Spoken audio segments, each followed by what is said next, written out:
16 नवंबर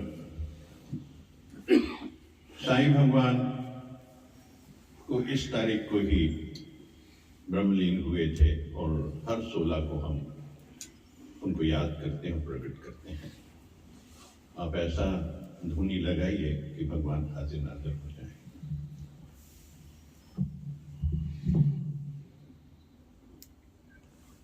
बड़ी उम्र वाले जो मन को एकाग्र नहीं कर सकते हैं, मन चलता है तो मैं बोलता हूं बार बार भगवान के आगे पांव पड़ो, मन गायब हो जाएगा।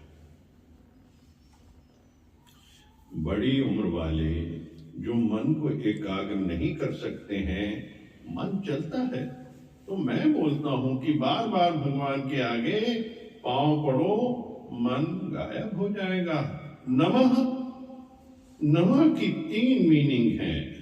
नमः माना मेरा कर्म नाश हो रहा है। एक एक फूल डाल के कर्म नाश करो, अर्थ से करो तो मजा है। मेरे कर्मों का नाश हो रहा है। नमः नमः नमः, कर्म नाश हो रहे हैं। नमः माना मैं मन नहीं हूं, नमः माना रजा में राजी हूं। नमः माना मैं कर्म में मन नहीं हूं, नमः माना कर्म नाश हो रहे हैं। नमः माना मैं मन नहीं हूं, मन माना रजा में राजी हूं, रजा में राजी हूं। मैं तेरी रजा को नमस्कार करता हूं। तू जो उचित समझेगा मेरे जीवन में होगा ही होगा। जो मेरे जीवन में हुआ है वो जरूरी था, जरूरी होगा, उसको मैं इज्जत देता हूं। अपनी आत्मा का प्यार करना सबसे हाईएस्ट कर्म है। अपनी आत्मा को प्यार करना सबसे हाईएस्ट कर्म है, क्योंकि जन्मों से आदत है दूसरों को प्यार करने की। आरती करना, पूजा करना, कथाएं सुनना सब ठीक है। आरती करना, पूजा करना, कथाएं सुनना सब ठीक है, हम करते आए हैं, भगवान को प्यार करते आए हैं, वो भी इजी है। कपड़े पहनना या भगवान का मेडिटेशन करना वो भी इजी है, पर अपनी आत्मा इतनी महान है उसको नहीं जानते। भगवान ने 2-3 सेंटेंस पीछे से फिर से रिपीट कर। जी भगवान, अपनी आत्मा का प्यार करना सबसे हाईएस्ट कर्म है। अपनी आत्मा को प्यार करना, क्योंकि जन्मों से आदत है दूसरों को प्यार करने की। आरती करना, पूजा करना, कथाएं सुनना सब ठीक है, हम करते आए हैं, भगवान को करते आए हैं, वो भी इजी है। कपड़े पहनना या भगवान का मेडिटेशन करना वो भी इजी है, पर अपनी आत्मा इतनी महान है उसको नहीं जानते हैं। दिए तले अंधेरा, दिए तले अंधेरा समझ के चलते हैं। अपनी आत्मा इतनी महान है उसको नहीं जानते हैं। हे प्रभु, मुझे मालूम ही नहीं था, आपको कहां ढूंढ रहा था। हे प्रभु, मालूम ही नहीं था, आपको कहां ढूंढ रहा था। मुझे आज पता चला कि मेरी आत्मा में तो तुम बैठे हो, मेरी आत्मा में तुम बैठे हो। मुझे आज तक पता नहीं था और मैं आपको कहां ढूंढ रहा था, और मुझे आज पता चला कि मेरी आत्मा में तुम बैठे हो। गुरु के मुख से पता चला कि मेरे हृदय में बैठे हो। मैं कहां ढूंढ रहा हूं, मैं कहां ढूंढ रहा हूं, मैं कहां ढूंढ रहा हूं।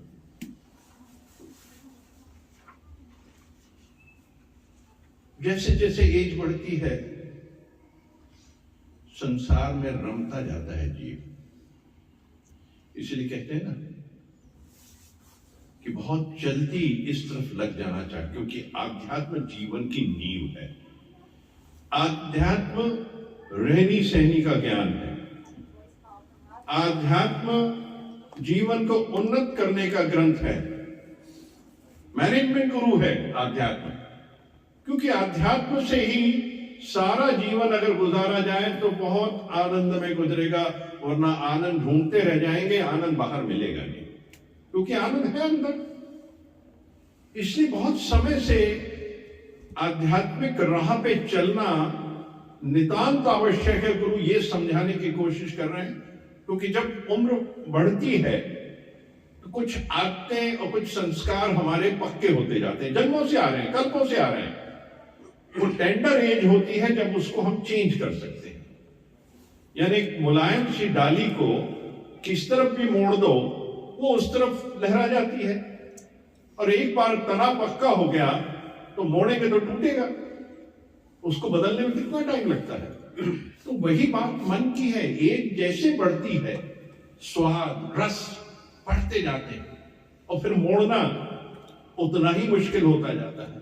तो फिर भी भगवान समझाते हैं, अगर एज में मन एकाग्र नहीं होता तो बार बार झुकना है, मन को झुकाना है। परमात्मा को झुकाना मतलब मोड़ना, परमात्मा का ध्यान करना, ईश्वर का ध्यान करना, उसका सिमरन करना, उसकी याद में खोना, 24 घंटे उसमें लगे रहना है, उसकी याद में, परमात्मा की। तो एक दिन तो जरूर पत्थर के ऊपर, रॉक के ऊपर जितना ऊपर से हैमर लगाएंगे ऊपर से नहीं दिखेगा, पलटेंगे तो उसके क्रैक नजर आएंगे पीछे से। यानी परिवर्तन हो रहा है, परिवर्तन होता है, परिवर्तन हो सकता है। कभी ना कहे कि अब तो मेरी उम्र हो गई, मैं अब कहां से इस तरफ जाऊं, कैसे ध्यान करूं, गुरु के दर पे कैसे आऊं, सत्संग में कैसे आऊं, अभी तक तो मैंने संसारी जीवन जिया है और मेरा मन नहीं लगता। क्यों नहीं लगता? मन है, स्वयं का मन है, मोड़ना हमारे हाथ में स्टेरिंग है उसका, यानी पुरुषार्थ। इस पुरुषार्थ से उसको मोड़ना है, क्योंकि पुरुषार्थ सर्वोत्तम है। हर जीव के लिए पुरुषार्थ सर्वोत्तम है।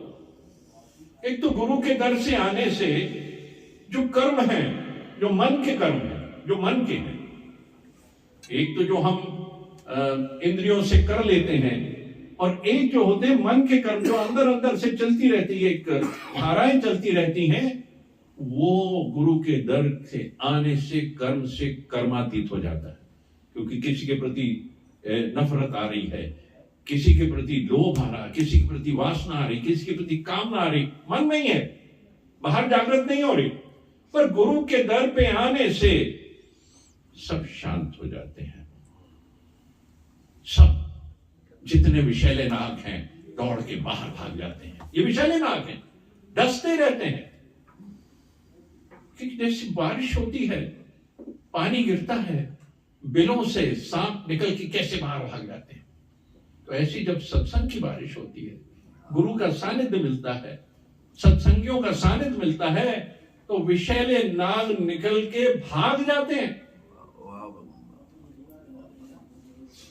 तो सत्संग यानी गुरु के दर पे आके सत्संग में आना, यानी जो मेरे अंदर के, जो अंदर के भाव हैं, जो ना मैं प्रकट कर पा रहा हूं, ना बोल पा रहा हूं, रोज ही रोज मैं उसमें गल रहा हूं, वो शांत हो जाएंगे, वो शांत हो जाएंगे, वो अपने आप मार्ग बदल लेंगे, उनका जो मार्ग होगा चले जाएंगे, और जीव स्वतंत्र हो जाएगा।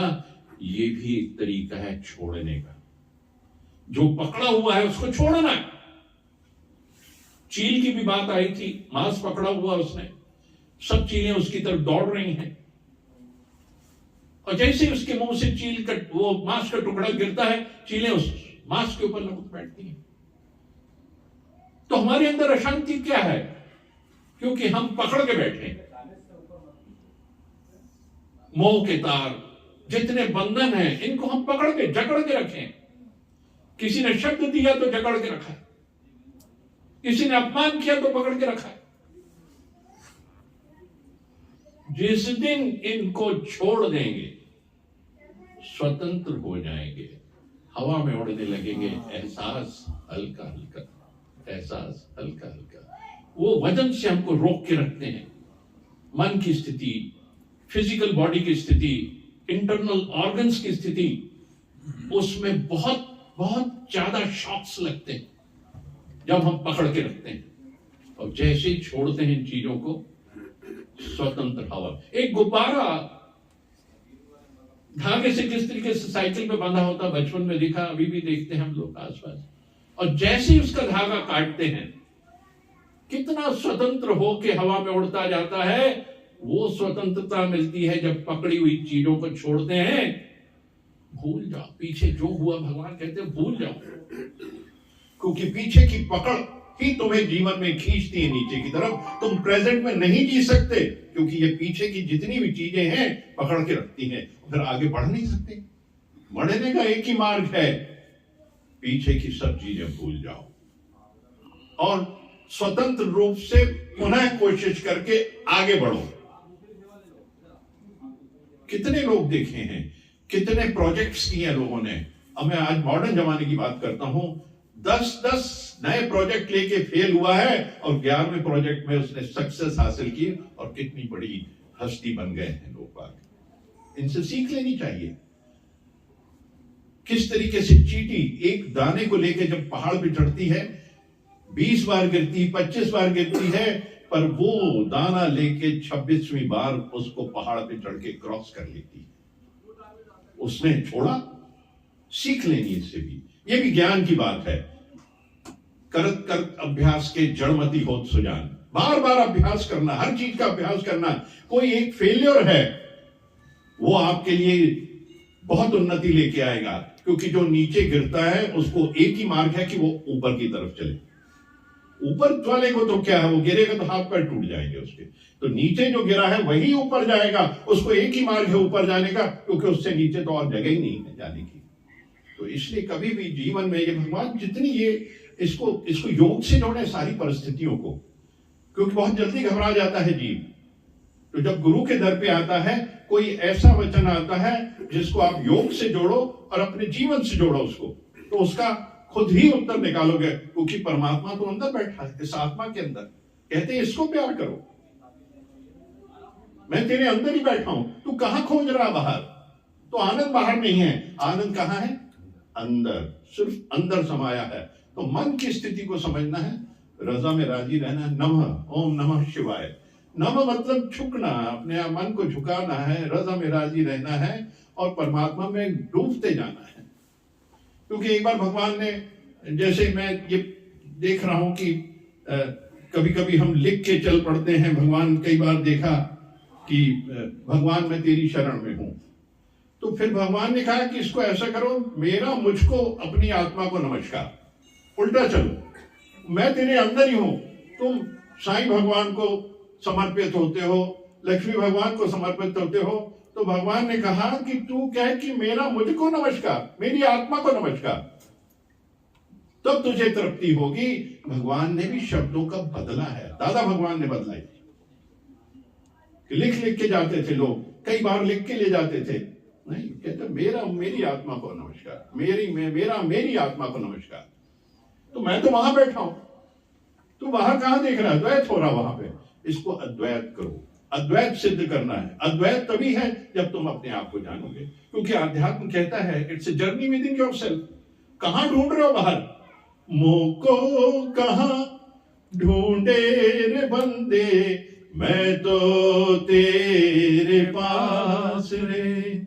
मोको कहां ढूंढे रे बंदे, मैं तो तेरे पास है। एक लाइन और दो मैं लाइन। सभी बंधन छूट जाएंगे, गुरु की मर्यादा में रहेंगे। वाह, देखो आज देखो संत ने भी, जो आज गुरु का वचन है, वो आज यही वाणी कह रहा है पूरा। जब गुरु के आओगे तो सारे बंधन छूट जाएंगे, गुरु के दर आओगे सारे बंधन छूट जाएंगे। तो हमको छोड़ना है, जैसे आज जो भी बात आई है हमको छोड़ना है। मैं अंदर बैठा हूं, ये स्वतंत्र तभी होगा, अंदर का जीवड़ा जो है, अंदर जो बैठा हुआ परमात्मा, तुमने उसके आसपास पोलराइजेशन कर रखा है, उसके आसपास कितना उपजा रखी है, खरपतवार इतनी पैदा कर रखी है कि तुम उसका दर्शन नहीं कर पा रहे हो। इस खरपतवार को उखाड़ के फेंको, फिर देखो आप क्या ग्रोथ होती है। आप संसार में भी देखते हो, खेतों के अंदर देखते हो, जिस दिन वो निकल जाती है उस दिन खेती कितनी लहलाने लगती है। वो परमात्मा अंदर है, उसको तुमने ढांक के रखा है, ऐसी ऐसी खरपतवार रखी, उसको निकालो, स्वतंत्र होकर जीवन जीने दे, और फिर आनंद की स्थिति आएगी। वही आनंद की स्थिति है। एक प्रश्न का भी संत का उत्तर हमें देता हूं, फिर मान जी कोशिश करता हूं। एक हमारे लखानी संत का प्रश्न था कल, बड़ा सुंदर प्रश्न था। कई बार ऐसा प्रश्न कर देते हैं कि वाकई सोचने में मजबूर कर देते हैं। कि उनका ये कहना था कि रावण सीता की छाया को लेके गया था, सीता जी को नहीं लेके गया था, फिर राम रोए क्यों, इतना इतना तड़पे क्यों, और इतना उन्होंने किया, उनको मालूम था ये तो छाया जा रही है। ऐसे ही था ना प्रश्न। प्रश्न तो सही है। ये बात सही है। भगवान जब जंगल में गए, भगवान राम, और धीरे धीरे उनके कष्ट बढ़ते जा रहे थे। परिवार के साथ थे, पत्नी के साथ थे और भाई के साथ थे। अगस्त मुनि के पास पहुंचे, और जब आखिर में जो रावण की स्थिति आई थी कि बहुत सारे राक्षसों के मारने के बाद हर बार उन्होंने देखा कि हर एक का, एक किसी ने चोंच मारी सीता को, देख रहे थे कि उनका ध्यान नारी शक्ति की तरफ ज्यादा बढ़ता है। कोई भी राक्षस आता है या दुराचारी आता है, उसका ध्यान वहीं जाता था। देखिए, ये संसार को समझाने के लिए थी, सारी जितनी भी चीजें थी संसार को समझाने के लिए थी, और वो जानते थे, वो हर एक चीज जानते थे। और मर्यादाओं को, क्योंकि एक मानवीय भावनाओं को जागृत करना था, जिससे धर्म को बचाया जाए और अधर्म को खत्म किया जाए, इसलिए वो सारी चीजें थी। क्योंकि एक पत्नी जाती है तो किस तरीके जीव रोता है, और फिर किस तरीके से मानवीयता, लोग संगठित होकर उसका प्रयत्न करते हैं कि उसको उस दुविधा से निकाला जाए। तो ये सारी चीजें आने वाले समय के लिए उन्होंने एक एग्जाम्पल है कि नारी की इज्जत करो, मान करो, और उसको बचा के रखो, उसको, उसकी सेवा करो, उसका, उसके पास इतना, इसलिए कहीं भी उसको अकेले नहीं, साथ जाओ और प्रोटेक्ट करो, उसको बचा के रखो। तो ये सारी चीजें थी। तो जब ये और बढ़ते गए, जब भगवान राम जंगल में बढ़ते गए और राक्षसों की भरमार होती गई, और क्योंकि पूरा संसार राक्षसमय है, आप किसी भी जीव को देखो, उसके भाव को देखो, किसी नारी के प्रति उसके भाव को देखो, राक्षस क्यों प्योर नहीं होता उसका हार्ट। तो ये राक्षस तत्व जो बढ़ते जा रहे थे, और उन्होंने हर जगह से बहुत ऋषियों को प्रणाम किया, और वहां से बहुत सारे अस्त्र शस्त्र उनको दिए गए। अगस्त मुनि के पास भी पहुंचे, वहां भी उनको, उन्होंने बहुत सारे ऐसे तपे हुए अस्त्र दिए, जिससे वो आगे आने वाली जितनी भी समस्याएं हो उसको, उसके लिए उन्होंने वो सब किया, क्योंकि सब उनके नॉलेज में थे, उनकी समझ भी आ रही थी, और सबको समझ आ रही थी। तब तो उनको मनुष्य योनि में उन्होंने जन्म लिया और ये सब काम के लिए आए। तो उनके मन में जो आया, उन्होंने जो अग्नि को प्रज्वलित करके माता सीता को अग्नि के प्रोटेक्शन में दे दिया, और माता सीता की जो छवि आई उसको लेके आगे चले, उसकी छाया, माता सीता की छाया उनके साथ चली, जिसका रावण ने हरण किया, और रावण उनको लेके गया। और जब ये युद्ध समाप्त हो गया, रावण को मार दिया, तो फिर अग्नि परीक्षा हुई, तो वो अग्नि में गई और वो अग्नि से बाहर आई, और उसको लेके वो अयोध्या जी वापस आए। तो ये सारी प्रक्रिया लीलाएं थी जितनी भी थी, और लीलाओं के अंदर जितनी भी प्रतिक्रिया राम जी की थी, एक नारी के प्रति, एक पत्नी के प्रति, एक परिवार के प्रति जो उनका संकल्प था, वो सबको दर्शाने के लिए था। जो भी जीव है कि समझे कि नारी को हमेशा संभाल के रखना है, बचा के रखना है, उसके अंदर उसको वो सारी चीजें उसको प्राप्त होती रहे जो जीवन में प्राप्त होनी चाहिए, उसका वो स्टेटस मेंटेन करना है। वो देवी है, पूजनी है, इसलिए उसका बचाव जरूरी हर तरफ। और किस तरीके से जाती है, और कैसे अंदर से इंसान कैसे रोता है, उसके अंदर कैसी भावनाएं जागृत होती है। अगर एक नारी पत्नी खो जाए तो किस तरह की भावना होती है, छोड़कर तो नहीं बैठता आदमी, किस तरीके से वो चीजें होती। तो उन्होंने डिपिक्ट किया वो सारी चीजों को, ये भाव था उनका इसको करने का। तो अगर समझ आ गया तो बड़ी कृपा है, आपकी कृपा अगर समझ आ गया तो। और अब मैं महंत जी से कहूंगा इसके ऊपर थोड़ी सी लाइट डालें और जरूर इस तरह करें। हरिओम हरिओम हरिओम प्रभु जी।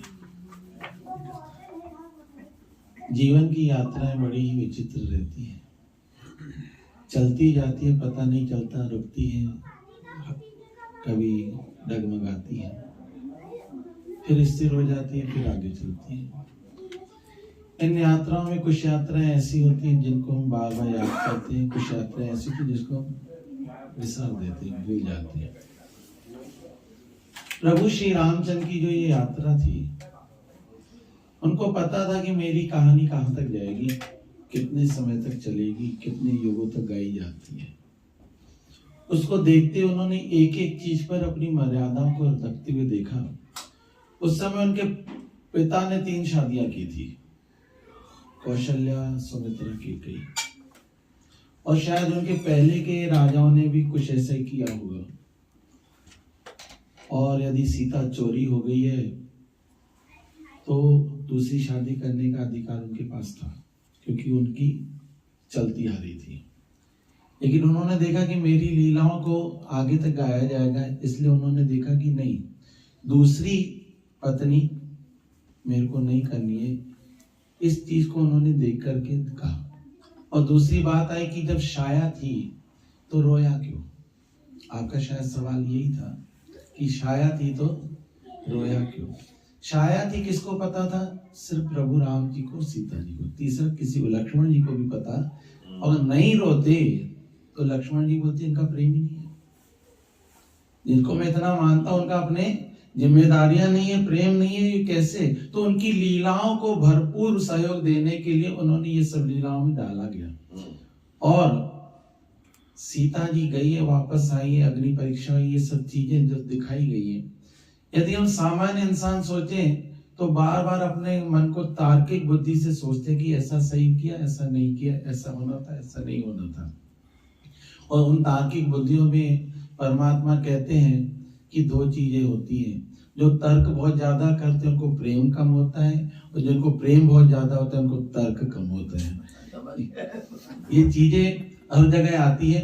यदि एक इंसान किसी फूल को से प्रेम कर रहा है तो उसको लेगा, सुगंध लेगा, उसको अच्छा करेगा।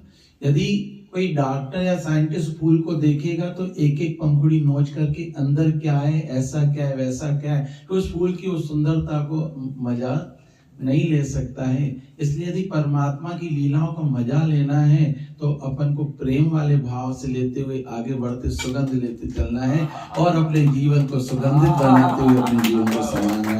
बस ये ईश्वर से प्रार्थना है, प्रभु कितनी शक्ति हमें देना दाता, मन का विश्वास कमजोर होना, हम चले नेक रास्ते पे, भूल कर भी कोई भूल हो न। जो हमें साईं जी ने बताया कि सभी बंधन छूट जाएंगे यदि गुरु की मर्यादा में। आज का जो 16 तारीख का जो वचन है, और ये बहुत ही प्यारा वचन है। मर्यादाएं सबकी अपनी अपनी निभी हुई है। मिर्च डालना है सब्जी में, मर्यादित है। सब्जी में नमक डालना है, मर्यादित है। वैसे ही हर चीज को मर्यादाओं के अंदर चलाएंगे तो आनंद ही आनंद है। जो अभी आज वाणी में निकला कि अपने आत्मा को भी नमस्कार कर सकते हो, लेकिन हम अपने आत्मा को नमस्कार तब तक नहीं कर सकते जब उसमें से दोष दृष्टि नहीं निकाल देते।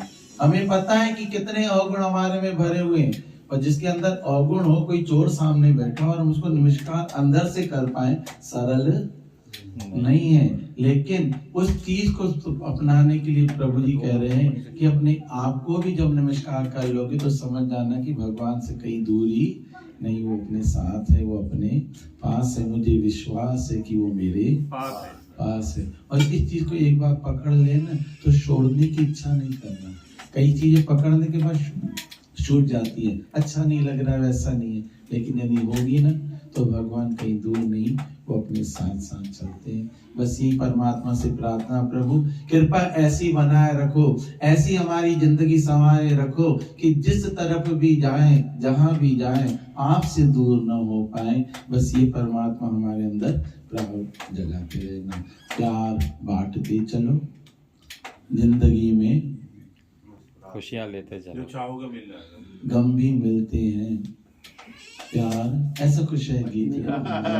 हम गीतों की तरफ ज्यादा नहीं जा पाते, स्वादी सबसे, लेकिन सबसे हरिओम।